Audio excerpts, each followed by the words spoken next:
here's that graph on leading causes of death. You know, you can see it's interesting to me. You know, car accident deaths kind of ran along here. You know, it got a little better here for some reason. I'm not sure why. We already had seat belts and airbags, but something happened and we got a little better. But if you look at poisoning, the majority of which are overdose deaths, you know, about there at 2011, you know, overdose deaths surpassed motor vehicle accident as the leading cause of accidental death in this country. And the next year, deaths from just opioid overdose passed car wrecks.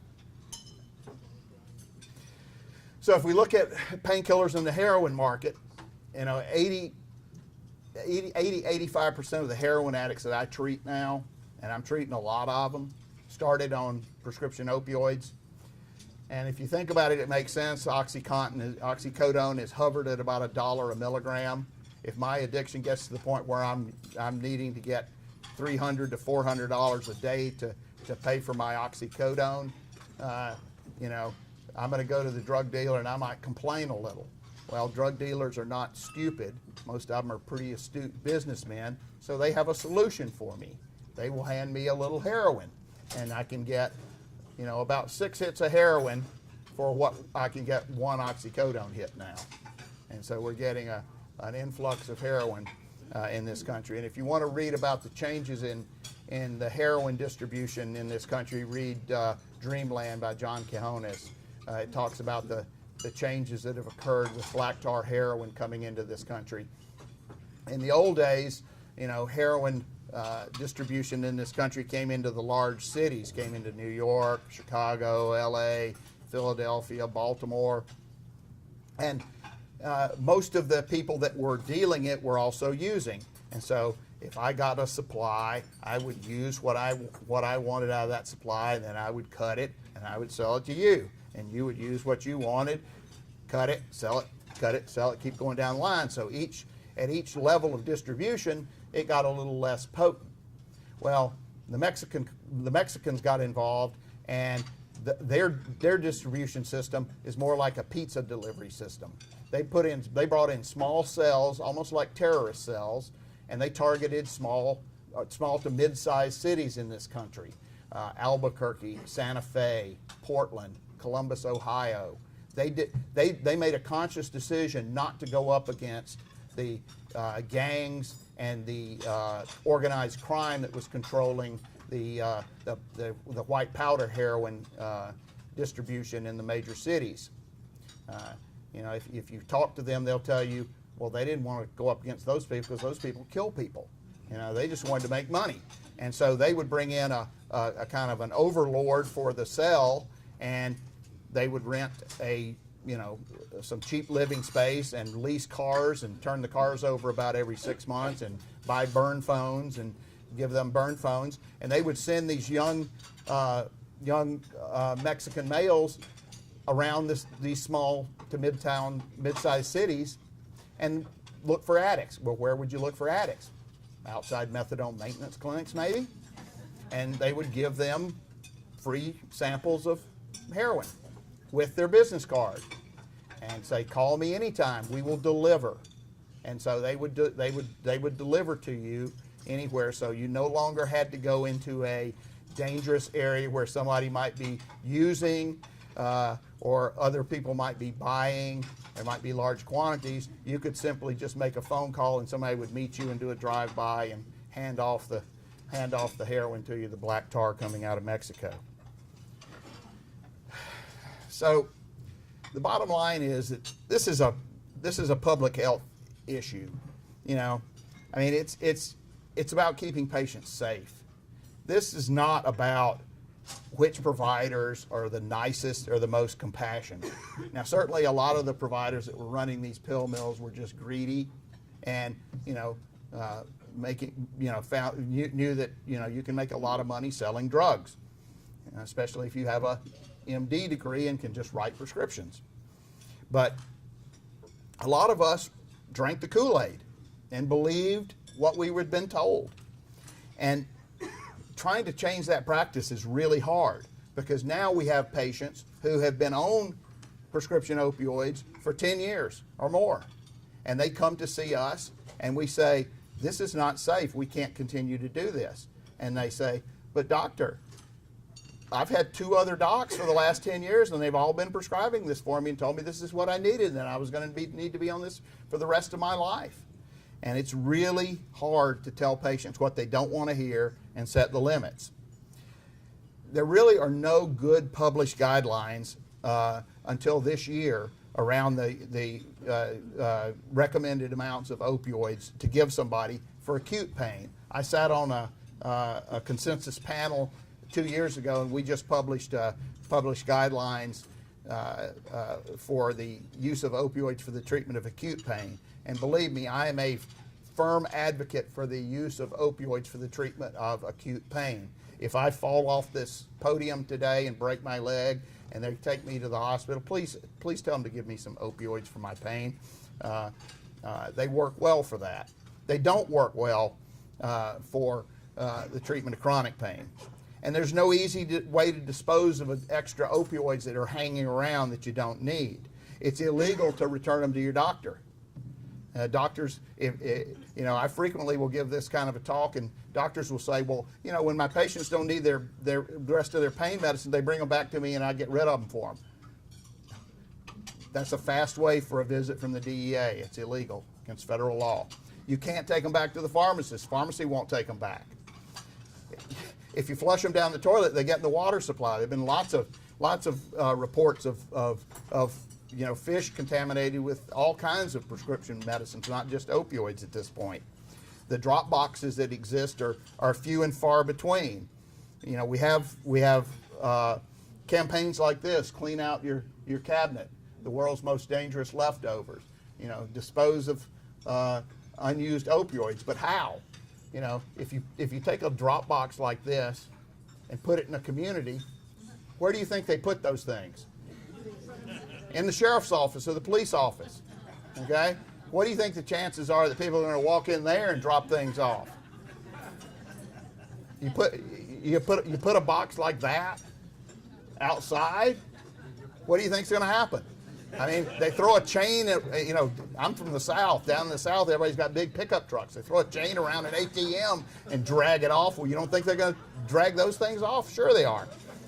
So we've got an initiative now in Georgia where we're trying to work with the pharmacy board to get them to allow us to put drop boxes, locked drop boxes, that would be secure like an inside ATM machine inside pharmacies.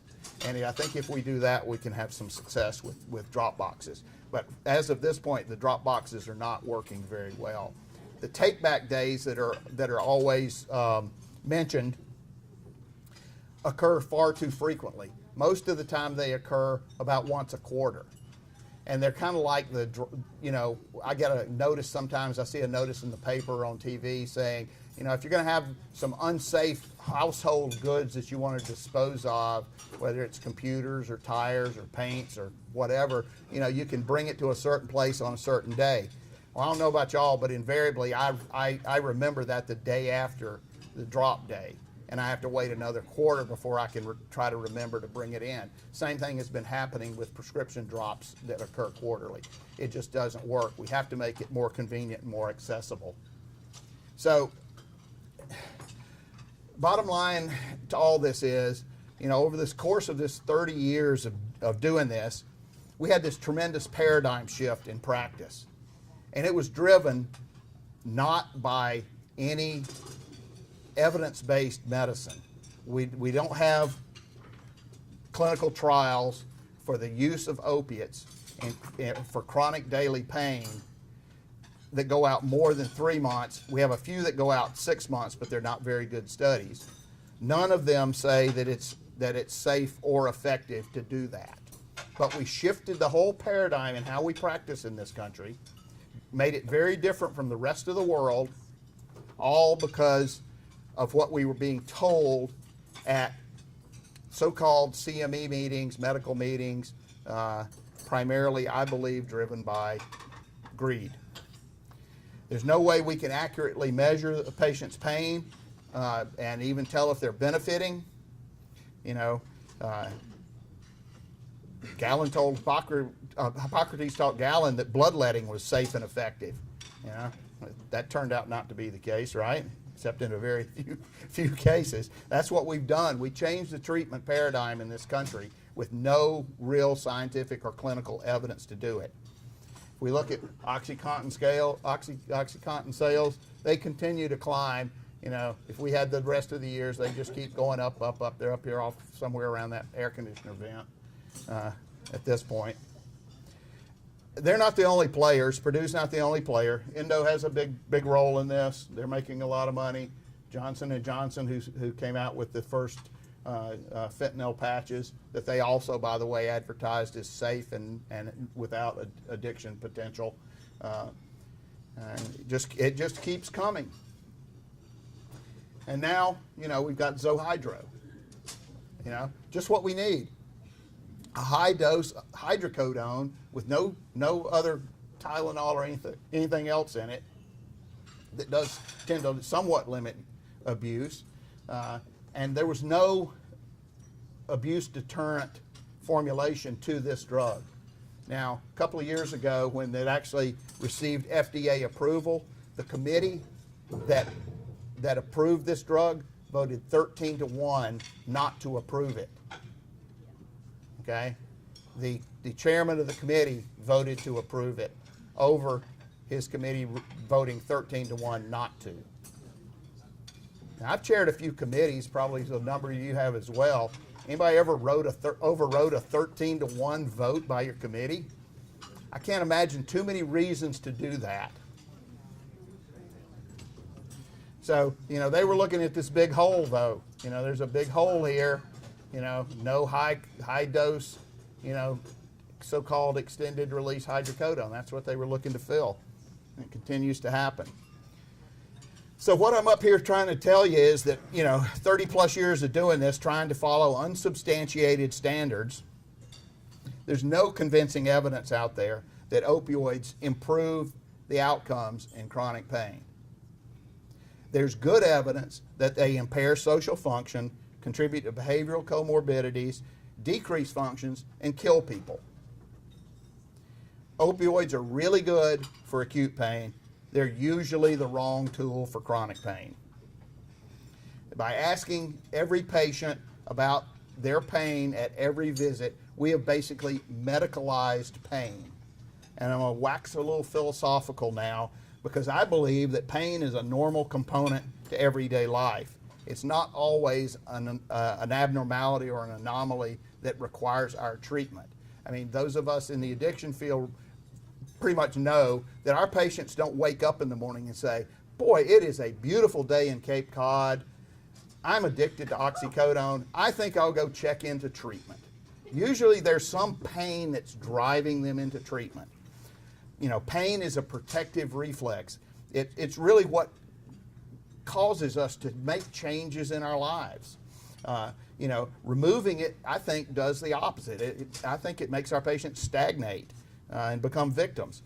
You know, most of you have seen a slide like this. If you look at where, you know, people that initiate use of prescription opioids get them from, they get them, most of them start by getting them free from a friend or relative. Okay? Maybe it comes out of the medicine cabinet, or maybe somebody gives it to them, or maybe one of the kids had their wisdom teeth out and got a nice prescription. Now, once they get them, then most of those are coming from one doctor. So it's not just the pill mills that are causing the problem.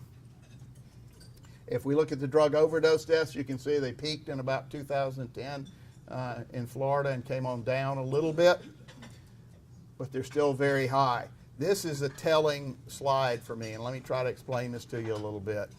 If you look at this slide, over here we've got our patients, and these are this is about 80% of the patients are seeing one doctor and getting a low dose of an opioid. Okay, looks like about maybe 10% are seeing one doctor and getting a high dose, and about another 10, maybe a little more percent, are seeing multiple doctors, and these are the ones that we think of the doctor shoppers inversion. These are the overdose deaths. Okay. The ones that are seeing multiple doctors, you know, and probably involved in diversion, they're maybe 40% of the overdose deaths. About the other 40% of the overdose deaths are seeing one doctor on high doses. 20% of the overdose deaths are seeing one doctor receiving low doses of opioids. Okay? And the studies that have been done on this, as best we can tell, most of them were taking their medicine as prescribed. They were not addicts. They were people that we gave the medicine to, told them how to take it, they took it like we told them to, and they overdosed and died. To me, that number is just very, very scary. So, you know, since I kind of had my epiphany and stopped drinking the Kool-Aid on this stuff, I've started weaning patients down on opioids. And the interesting thing that's happened is their function and their activities of daily living, which, as best I can tell, is the best measure of how they're doing in terms of their dealing with their chronic pain conditions, doesn't really seem to change. The ones who are taking 400 milligrams of an opioid every day and are working are still working at 100 milligrams. The ones that were laying on the couch taking 400 milligrams are still laying on the couch. It hadn't really changed. There does appear to be a dose above which more opioids don't improve function when you're treating chronic pain. I don't know what it is. It's pretty low. I mean, we're starting to get down below 50 morphine milliequivalents a day and still not really seeing that much difference. So, you know, I've come to the realization that I think chronic pain is what I call a witch's brew. It's a mix of both neuropathic and nociceptive pain. It's got a huge emotional and spiritual component. It's got a psychic component. It's got a boredom component. It's got an anhedonic component, all of which feel better initially when these patients take an opiate, and all of which are usually made worse when we give them high doses of an opiate. Acute pain, on the other hand, as I said, is almost entirely nociceptive and is well managed with opioids. Chronic pain is usually amplified and prolonged by the use of opiates. So bottom line, I've found that if I do the difficult interventions with these patients, as well as intervening with other healthcare providers, that opioid-related mortality and morbidity drops, and we're starting to see that a little bit. You know, I've found that by changing the paradigm back, hopefully we're getting to the back again piece of my little hobbit tale here, that we're going to make some headway in this. I want to briefly go over the new CDC guidelines that came out in March of this year.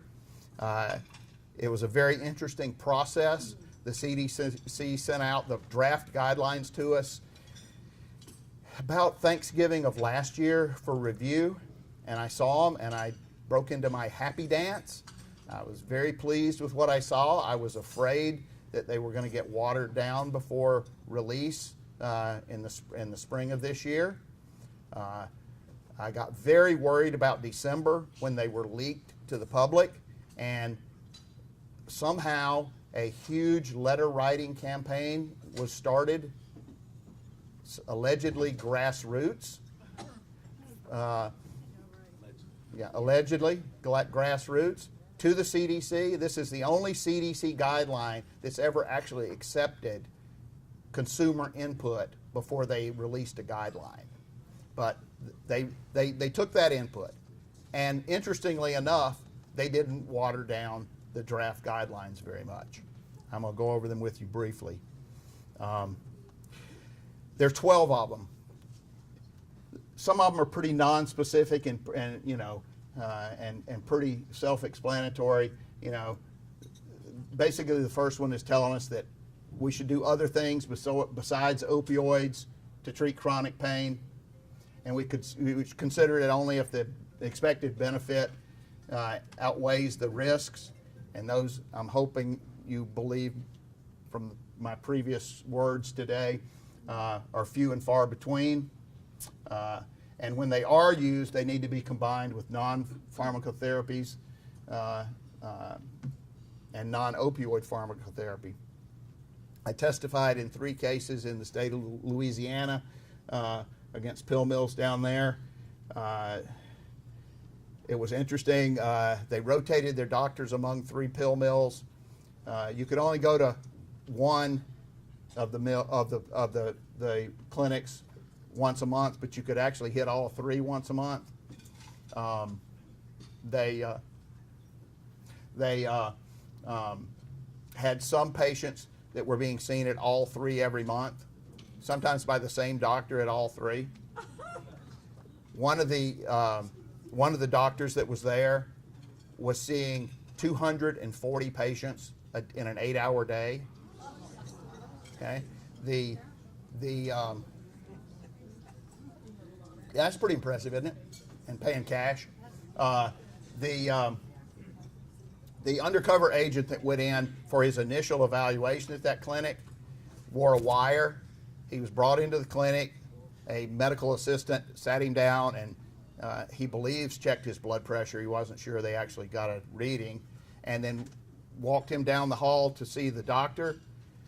As they reached the door of the office, the doctor was already getting up from behind her desk and handing him 3 prescriptions for hydrocodone, soma, and Xanax. And his entire encounter with that physician was, here you go.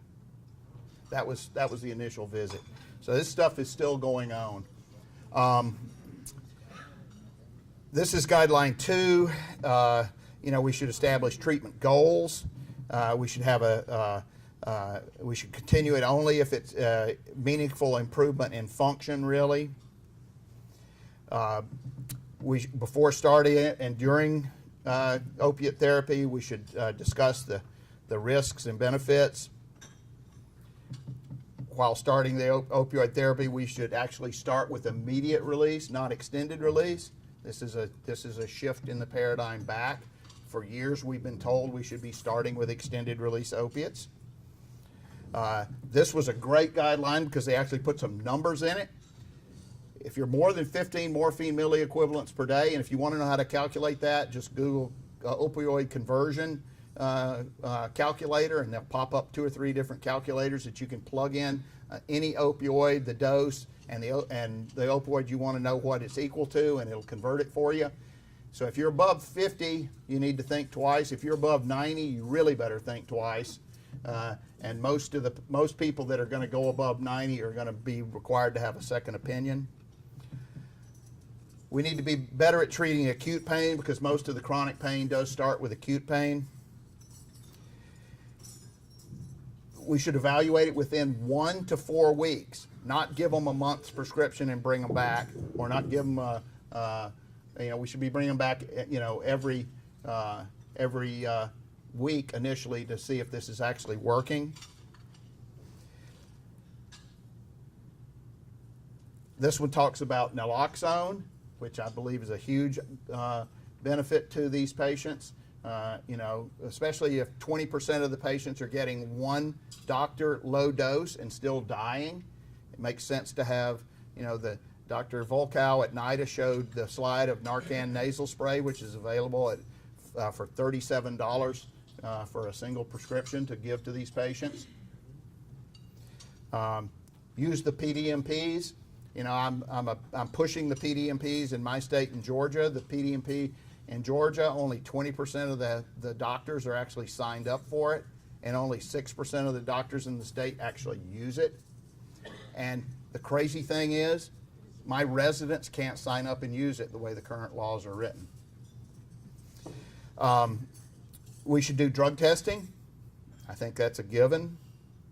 We should avoid prescribing opioid pain medicines and benzos concurrently. And I don't know how many of you saw the FDA black box warning that came out about a week ago on all sedatives and opioids, now saying you shouldn't mix opioids and sedatives together. We need to think about use of buprenorphine and methadone in combination with behavioral therapies when we do make a diagnosis.